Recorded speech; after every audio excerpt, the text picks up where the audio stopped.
Pantekosta heranlah, ya api Pantekosta heranlah, ya api Pantekosta heranlah. Haleluya, shalom, salam bahagia. Kita jumpa lagi di TV Pantekosta dalam bahasan bahasa roh. Apakah itu? Penting sekali untuk kita mengetahui tentang hal ini. Memang tidak semua gereja mengajarkan, menerima, dan mempraktekkan bahasa roh. Ada pro kontra. Belum secara universal diterima oleh gereja.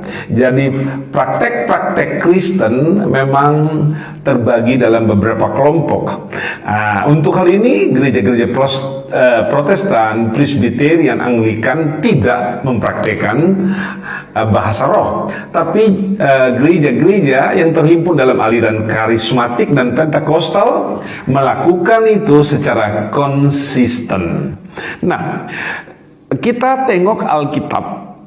Kata bahasa roh atau glossolalia atau bahasa lidah itu muncul pertama kali dalam ucapan Tuhan Yesus Kristus dalam Markus 16 ayat 17. Begini bunyi firman Tuhan. Tanda-tanda ini akan menyertai orang-orang percaya. Mereka akan mengusir setan-setan demi namaku. Mereka akan berbicara, perhatikan, dalam bahasa-bahasa yang baru bagi mereka. Kita tengok apa tulisan dalam bahasa asli. Bahasa lidah atau bahasa asing atau bahasa roh. Markus 16 ayat 17 itu ditulis glossais laleososin kainais, berbicara dengan lidah yang baru. Jadi Yesus Kristus sendiri sudah menyatakan itu, mengucapkan itu menjelang ia naik ke surga, terangkat dari atas bukit Zaitun. Begini, sebenarnya ada berapa jeniskah bahasa lidah atau bahasa roh itu? Kita lihat, saudara-saudara sekalian, bahwa bahasa lidah atau bahasa roh itu ada dua jenis. Yang pertama, perhatikan baik-baik, bahasa roh sebagai tanda kepenuhan Roh Kudus. Saya ulangi, yang pertama, bahasa roh itu ada dua jenis. Yang pertama ialah bahasa roh sebagai tanda kepenuhan Roh Kudus. Dan yang kedua, bahasa roh sebagai karunia Roh Kudus. Kedua, bahasa roh sebagai karunia Roh Kudus. Puji Tuhan. Nah, di dalam Kisah Rasul pasal 2 ayat 4 ini muncul pertama kali di zaman gereja mula-mula saat 120 orang murid dipenuhi dengan Roh Kudus. Ayat yang keempat, Kisah Rasul pasal 2. Maka penuhlah mereka dengan Roh Kudus. Lalu mereka mulai berkata-kata dalam bahasa-bahasa lain seperti yang diberikan oleh Roh itu kepada mereka untuk mengatakannya. Saudara-saudara sekalian, itu ditulis dalam bahasa Inggris to speak with atau laleo. Berarti berbicara, mengucapkan, mengatakan, menceritakan.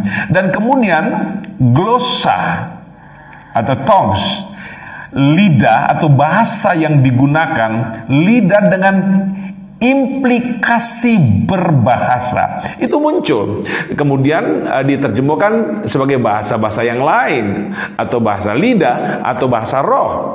Nah, apakah bahasa roh itu? Itu diambil dalam bahasa Yunani glossolalia atau bahasa lidah.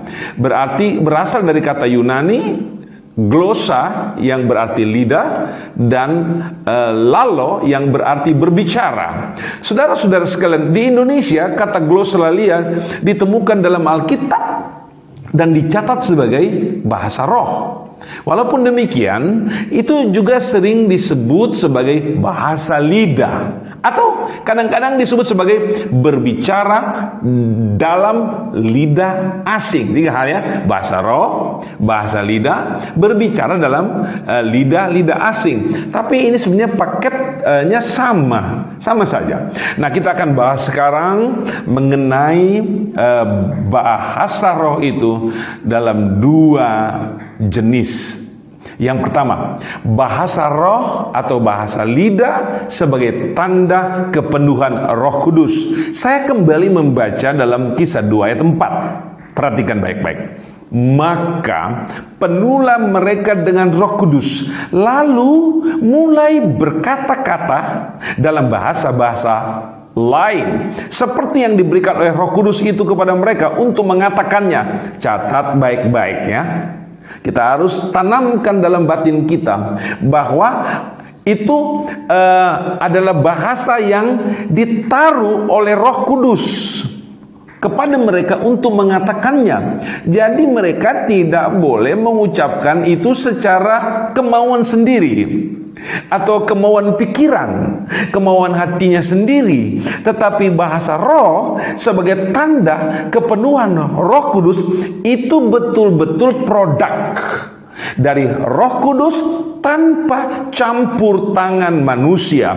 Jadi dia berkata-kata dalam bahasa roh itu diberikan langsung oleh Roh Kudus di dalam lidahnya. Nah, ketika dia menyampaikan hal itu, ia penuh dengan Roh Kudus. Ketika dia mengatakan itu, itulah tanda, saya ulangi, itulah tanda bahwa dia penuh dengan Roh Kudus. Bahasa lidah, bahasa asing, atau bahasa roh. Kisah Rasul pasal 2 ayat 4 sudah menyatakan itu. Dalam bahasa aslinya ditulis lalein heterais glosais, berbicara dengan lidah yang lain. Haleluya, puji Tuhan. Ingat ya, yang pertama, bahasa roh diberikan sebagai tanda kepenuhan Roh Kudus, dan itu hanya sekali seumur hidup saat dia dipenuhi dengan Roh Kudus. Contoh, seorang bapak, seorang ibu, ataupun seorang anak muda yang penuh dengan Roh Kudus, dia disertai dengan tanda kepenuhan Roh Kudus itu adalah ia berbicara dalam bahasa lain, bahasa lidah atau bahasa roh. Doktrin Alkitab harus dipegang oleh seluruh orang Kristen. Nah, bahwa seperti yang diberikan oleh roh itu kepada mereka untuk mengatakannya. Jadi bahasa roh itu diberikan langsung oleh Roh Kudus. Jangan pernah lupakan hal itu. Saudara-saudara sekalian, sebuah larangan yang harus kita camkan baik-baik. Bahasa roh sebagai tanda kepenuhan Roh Kudus tidak boleh dibuat-buat, atau tidak boleh kita produksi sendiri dari kemauan kita atau kehendak kita. Ini betul-betul merupakan wewenang dari Roh Kudus. Kalau kita baca dalam Kisah 2 ayat 5 sampai ayat 11, kita akan lihat bahwa bahasa roh itu sebagai tanda adalah bahasa yang dapat dimengerti oleh manusia, dapat didengar oleh manusia, dan dapat dimengerti oleh manusia. Karena bahasa roh sebagai tanda adalah salah satu bahasa dari manusia di bumi, bahasa dari satu bangsa atau suku bangsa di bumi. Perhatikan dari ayat-ayat itu bahwa di situ orang mendengar, murid-murid yang penuh dengan Roh Kudus itu menggunakan satu bahasa Partia, bahasa Media, bahasa Elam, bahasa Mesopotamia, bahasa Yudea, bahasa Kapadokia, bahasa Pontus, bahasa Asia, Frigia, Pamfilia, Mesir, Libya, Roma, Kreta, dan bahasa Arab. Kita lihat bahwa bahasa-bahasa ini adalah bahasa manusia bumi. mereka berkata, kesaksian orang yang mendengarkan bilang begini, kita mendengar mereka berkata-kata dalam bahasa kita sendiri tentang perbuatan-perbuatan yang dilakukan oleh Allah. Jadi orang yang berbahasa roh sebagai tanda, ia bercerita tentang keagungan Tuhan, tentang apa yang Tuhan buat, tentang mujizat besar yang Tuhan buat. Itu yang dikisahkan oleh orang-orang yang dipenuhi dengan Roh Kudus.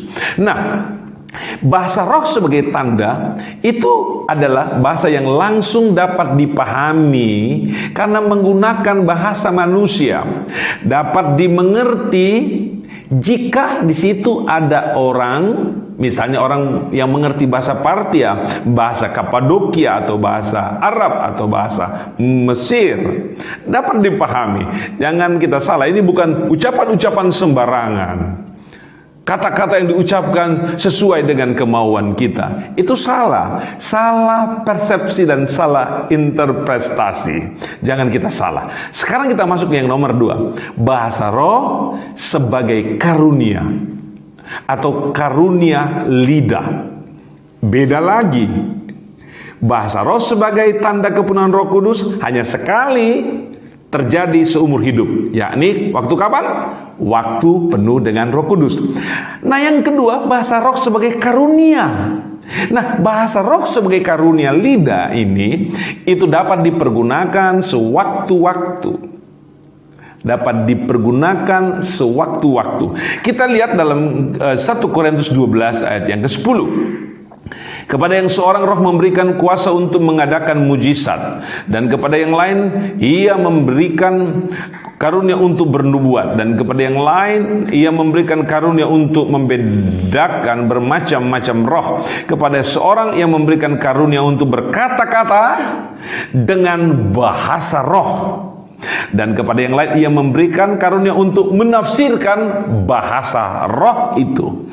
Bahasa roh adalah karunia ke-8 yang diberikan oleh Roh Kudus kepada gereja. Nah, perhatikan dalam 1 Korintus 14 ayat 2. Siapa yang berkata-kata dengan bahasa roh tidak berkata-kata kepada manusia, tetapi kepada Allah. Sebab tidak ada seorang pun yang mengerti bahasanya. Oleh roh ia mengucapkan hal-hal yang rahasia. Perhatikan di sini, kalau bahasa roh sebagai tanda itu menggunakan bahasa manusia dan dimengerti oleh manusia.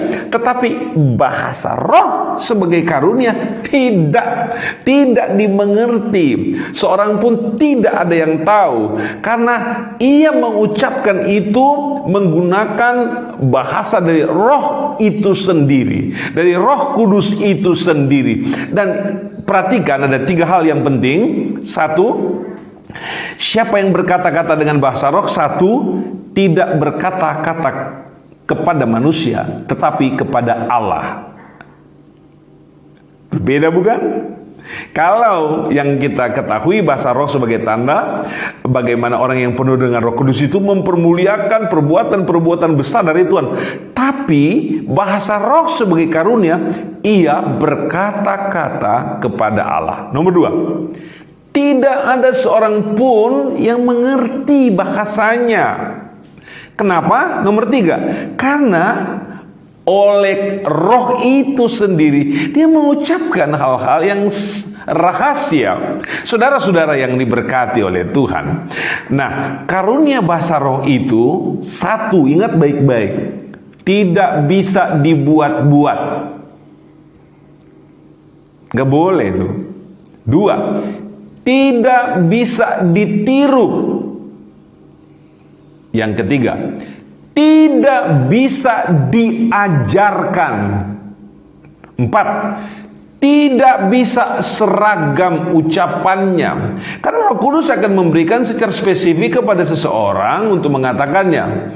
Nomor 5, tidak bisa direkayasa.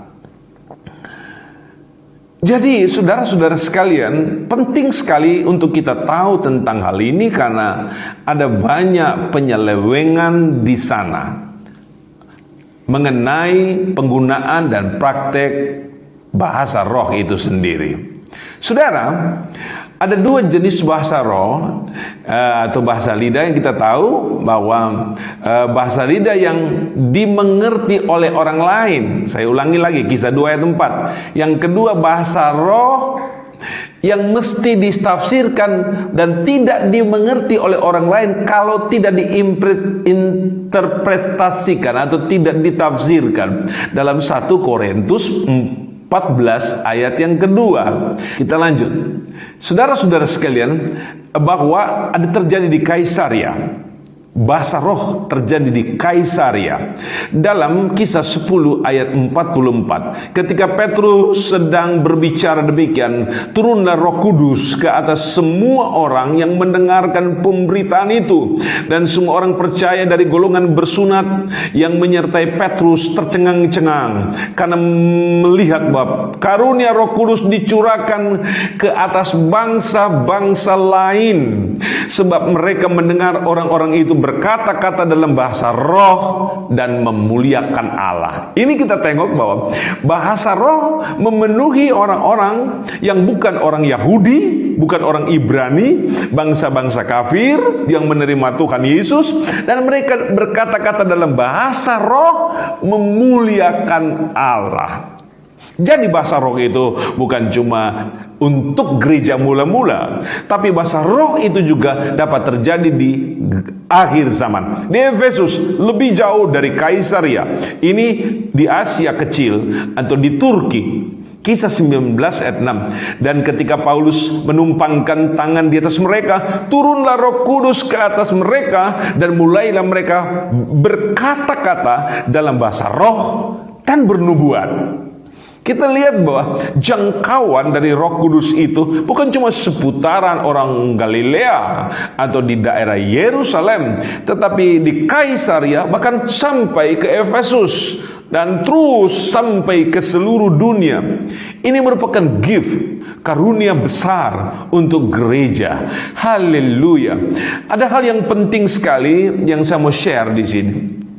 Alkitab mencatat gambaran tentang tata cara ibadah berkaitan dengan bahasa roh. Nomor 1, dalam 1 Korintus 14 ayat 11. Jika dalam suatu ibadah sepenuhnya diwarnai oleh bahasa roh, maka orang lain tidak dapat mengerti apa yang dikatakan. Jadi kalau dalam sebuah pertemuan semua berbahasa roh semuanya, maka orang lain tidak dapat mengerti. Sesuatu yang tidak dapat dimengerti tidak dapat memberikan faedah. Kita lihat 1 Korintus 14 ayat 12. Karunia-karunia roh harus diusahakan untuk dipergunakan membangun jemaat. Jadi karunia-karunia roh itu adalah untuk pembangunan spiritual jemaat supaya semakin bertumbuh di dalam iman dan kerohanian. Kemudian dalam ayat 14, siapa yang berkata-kata dalam bahasa roh, haruslah ia berdoa. Haruslah berdoa agar diberikan juga karunia untuk menafsirkan. Karena bila berdoa dalam bahasa roh, maka rohlah yang berdoa, dan akal budi tidak ikut berdoa. Perhatikan baik-baik. Kalau seorang berbahasa roh, kemudian tidak ditafsirkan, tidak ada maknanya bagi orang lain. Maka itu ada orang yang diberikan karunia menafsirkan bahasa roh. Nah, dalam praktek pelayanan ini berbahasa roh, kadang atau ada orang yang mendapatkan karunia orang yang sama. Dia memiliki karunia berbahasa roh, dia juga diberikan karunia untuk menafsirkan bahasa roh, sehingga pada diri seseorang bisa ada bahasa roh dan dia sendiri yang kemudian menafsirkan bahasa roh itu sendiri, sehingga ada maknanya.